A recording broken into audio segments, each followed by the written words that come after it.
It is great having Miranda Maverick back here on the program. She's going to be taking on Shanna Young coming up here, UFC 278, August 20th. Miranda, how are you? I'm doing great, doing great. Excited to have an interview with you again. Hey, I appreciate that. That's vice versa. It's good to talk to you. And I complimented you on your chair. You don't game, but you want the nice chair is what you're telling me, right? Correct, correct. Like my husband games, but I don't game, but I do work on the computer constantly. Not very many people know that, but I do work as a statistician, a contracted statistician for Hershey. So every morning I'm up and I work many hours through the day around my training schedule. Interesting. I didn't know that. So there you go. It's kind of like a Clark Kent thing, right? You're doing the statistics and then you beat people up, right? So it's all good. Before we talk about your fight, I got to talk quickly about Lauren Murphy. That win, she got over Miesha Tate. I know you've worked with Lauren. What was it like to see her get such a dominant win? And she was, I think, a betting underdog in the fight. Yeah, I was really excited for her. You know, she worked really hard in this camp. We saw a lot of improvements from her for the past 2-3 months of her camp. I was one of her primary training partners. In the last month, I was basically the only one that sparred with her. So I was pretty happy with it. I was the one trying to be Miesha Tate the whole time. And from the performance, I was pretty proud of my own wrestling and pretty proud of my own grappling, you know, and how I would go against Lauren. So it kind of makes me not only proud of Lauren, but also gives me kind of where I stand, you know, within the division. So that made me really happy to watch that fight. And it made me even more amped up to go have my own. Yes, for sure. And we got to talk about your last fight. What a win that was over Sabina Mazo, getting a submission victory. Just how satisfying was that? Didn't have to go to the judges. No worries about the scorecards. You just went out there and put an exclamation point on that fight. Yeah, I was glad to get another finish in the UFC. You know, I'm always hoping for bonuses, but we'll get there eventually. Hopefully this fight, but we'll see. You know, this one's kind of the same way. Everybody talks about, oh, you've got a lower ranked opponent, just like Sabina. I'm like, well, they're taking the fights, and unbeknownst to everybody else, I've gotten a lot of offers against higher ranked girls and stuff, and they're the ones that turn me down. So that's not my fault. I'm out here trying to make money, and I don't really care about rankings until I make the money that's worth the rankings. You know, we're not going to call any names out here, but are you surprised that even in the UFC, you're still having trouble getting opponents sometimes? Like you figure what, you know, regional scene's understandable. You're trying to build up the record, but you're in the UFC now. Does that surprise you at all?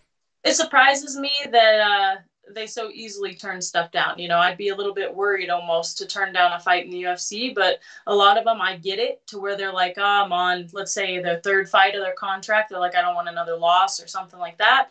And if they see their style not working well with mine, I understand it's a safety, you know, and they probably talk to their managers and their coaches and get the same view. You know, I can throw around names. I called out Molly McCann for months. That didn't work out, and she got offered somebody who not only has more of a losing record in her prior 4 fights, but is also not even a 125er.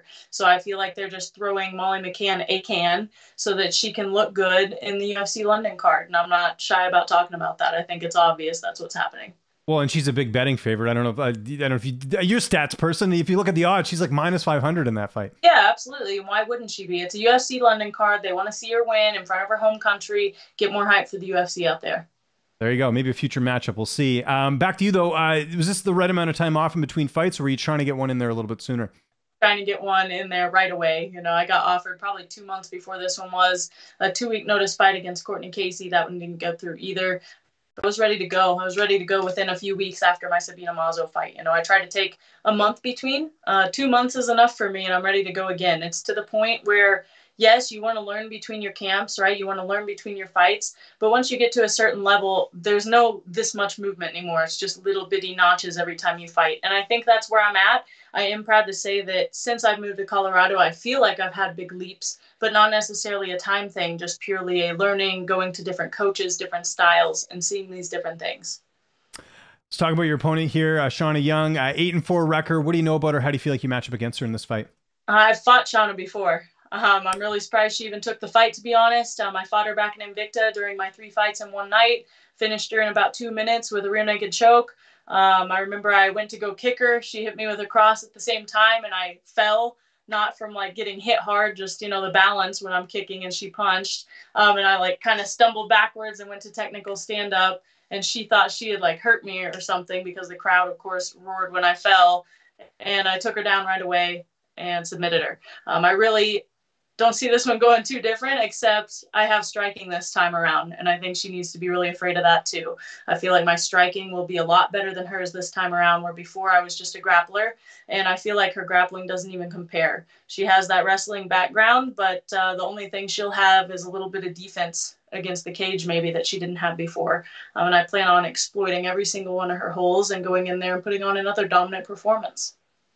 Rookie mistake, me forgetting about that fight, because I do know most of your fights. In fact, I mean, we've done interviews when you were in Invicta, but just what did you make of her win over Gina Mazzani in her last fight? What did you think of that performance? I thought she was getting beat up until the very second that she won. You know, Gina was winning the first round nonstop, you know, striking, the grappling against the cage. Every once in a while, Shanna would get off a strike, but she was just behind every single step. And then Gina made a mistake in the second round, basically pulled her on top of her in the mount, and got beat up. And I feel bad for Gina that she was out of the UFC after that. But I think Shanna got lucky in that fight. I think it's Shanna, but I'm not sure. I don't want to insult her. I don't dislike Shanna either. I've talked with her. She almost came up and trained for her last fight against Gina. Maybe she saw that I was training with Gina for a couple days. I don't really care about all that. I'm just training wherever I can against whoever I can. But now I think she's down in Syndicate in Vegas training. I know she just moved there and made that solidified.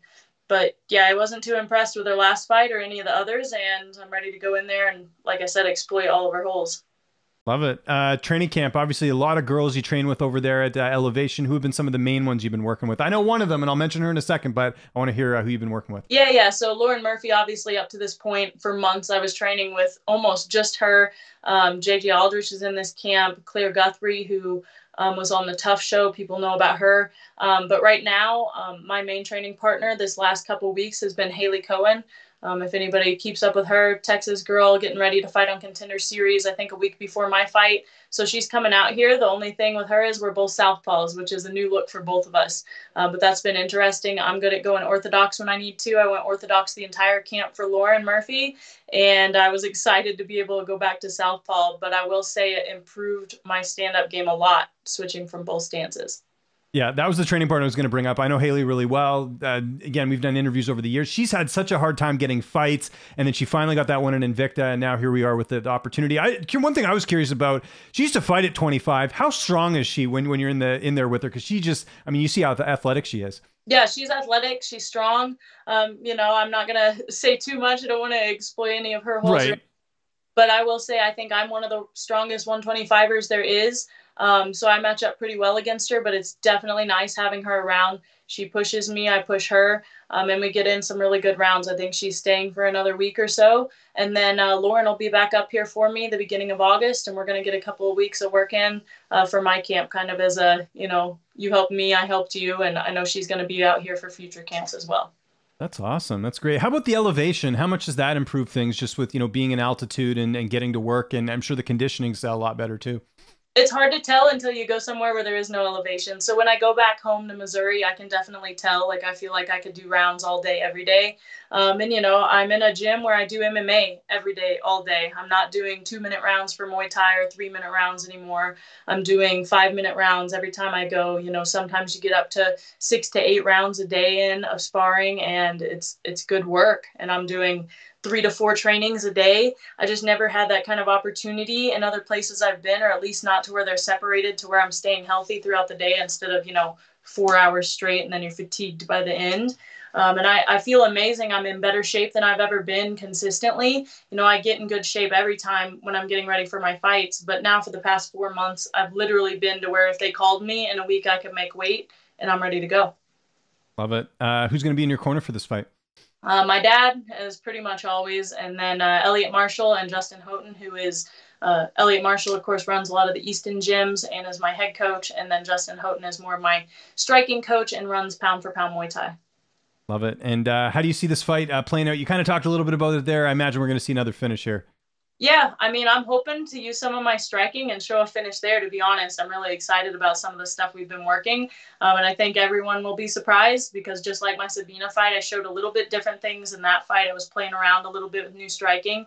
In this fight, I don't see going any different with that, except hopefully it'll be more intentional and I will have gotten some of these different strikes down. But if it touches the ground, I don't see her getting back up.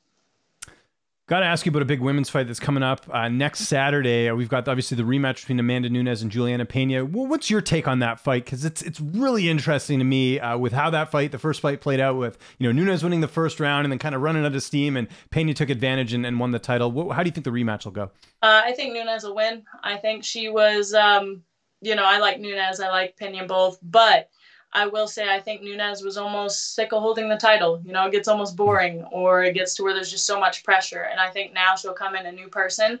I think she's going to come in and just absolutely stomp out Pena. That's my opinion. It's been pretty well documented. I saw your interview with my buddy Gabriel over at Cage Side about, this being the last fight on your contract. And you talked about it there. It's a rematch. You already know this opponent. You're familiar with her. Could this, sort of storm be any more perfect in terms of if, someone you've already defeated, you get a big win here, you've got a lot of negotiating power. Just tell me the mentality going into this big fight coming up here.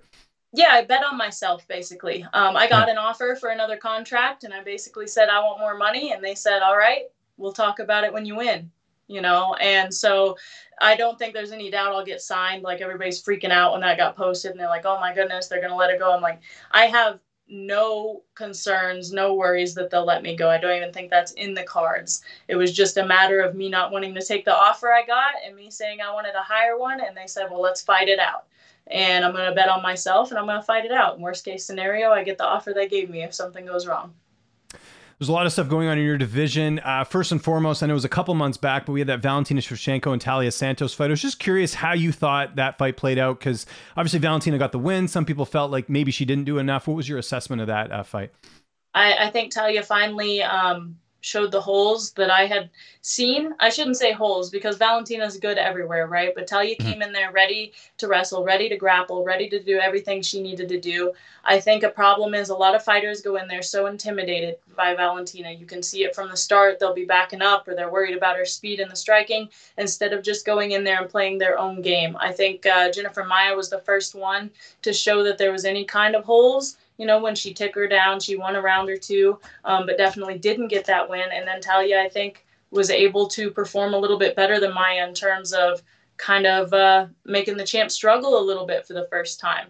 And I think if that was a rematch, it might go a little bit different. Who knows? But I think it just kind of showed that she's not invincible. All these fans and stuff are like, she'll never be beat. She'll never be beat. And I'm like, there's several girls in the division coming up that I think could give her a run for her money. We have this fight against Chikadian versus Faro coming up. And I know Lauren Murphy called out one of them. We'll see if that happens or if one of them goes straight for the shot. Yeah, no, there's a lot of big names in your weight class. What do you make of Casey O'Neill? She's another name that sort of, made a lot of noise, getting some wins. Just your assessment of her in the weight class. She's good. She's good. I want to see her tested against a little bit higher ranked opponents. I think that I've spoke on it before in the past, and finally some girls are retiring and things. But the top 15 and top 10 of the flyweight division there for a while, in my opinion, was just crap. Like, I think it was just a determination of who matched who. And these people could have 3 losses in a row, but since they lost against top tier girls, no matter how dominantly, they were staying in the top 10, top 15. So I think they're finally getting weeded out, which I'm happy about. But I think Casey needs to get up there and fight somebody who actually is a top 10, top 15 opponent, and we'll see after that. But, I have good relations with her. We both messaged each other when short notice fights have came up. She's the one who's notified me a couple times about some fights, and usually I've already known or put my name in the hat. But like the one against Macy, I've tried to get that rematch. I don't think that's happening for a while. She wouldn't let that happen. And, another one was the Miesha Tate Lauren Murphy one. I was ready to jump in any second. If that had been my opportunity, I would have taken it. I'm really glad they got to reschedule for a couple weeks later, and I got to see Lauren win.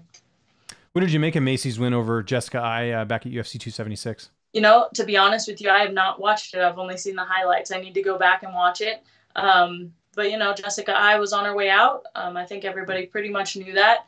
I don't see it as that impressive of a win for Macy regardless, and I still want to run it back. That's kind of all I have to say about it. Is I feel like that's my position. It's where I should be right now, and it's kind of just gotten taken away from me unfairly. What about downtime in Colorado? What have you been up to? Do you go do any hiking, or what do you get up to when you get that little bit of free time? I know you're super busy, but you should probably get a little bit of free time. I always joke. I'm like, my free time is my work, and but my real free time right now, I've been drawing. I've been picking back up my old hobbies, and one of them is that I stopped before college was pencil sketching and stuff. So I have commissioned art that I'm working on. I'm actually drawing one for a fellow fighter right now. I'm not going to say it because of my ruinous prize. So I'm drawing a few right now. I have plenty of commissions. If anybody wants one, just message me and we'll get you going. So I do that in my free time and just do that to relax, and it kind of takes my mind off of all the stress and stuff that I have. And yeah, I love nature. Anytime I can get out, go for a hike. I'm dressed up a little bit because I'm going to the Invicta fights tonight. Awesome. Training and took a shower real fast, so makeup and hair is not done yet. But yeah, I'm going to go to the Invicta fights that are here in Denver, which I'm excited to watch live as well. And still making time for interviews. And I got to give you credit, Miranda. So we were supposed to do this yesterday, and right away there was a conflict, and you're like, let's figure it out. And you got back to me right away. So I appreciate you for doing that, because not everyone's like that. I know sometimes it's like, and I know how busy you are, so don't get me wrong. Just wanted to mention that in this interview so the audience can know how great it is. If there's anyone you want to thank, any sponsors, any social media, just remind people again where they can find your artwork and all that stuff, and we'll give you the last word. Of course. So go on my Instagram. It's at Fear the Maverick. Same for Twitter. Same for Facebook. I also have a Patreon account now, which is not like an OnlyFans because I'm not showing explicit content. Sorry, everybody. But I do have training videos. I have live chats I can do, even virtual lessons and stuff like that. So go check it out. My Patreon is patreon.com/Fear the Maverick. Go check it out. And then, of course, my sponsors, they're on my website. They're all over my Instagram. I've got meal prep sponsors. I've got Chicken Pound. I've got my water sponsor, which is Northern Chill. And then I have HK gloves, which I make my own brands and sell a lot of those. If you guys want to check those out, it's on my website at fearthemaverick.net.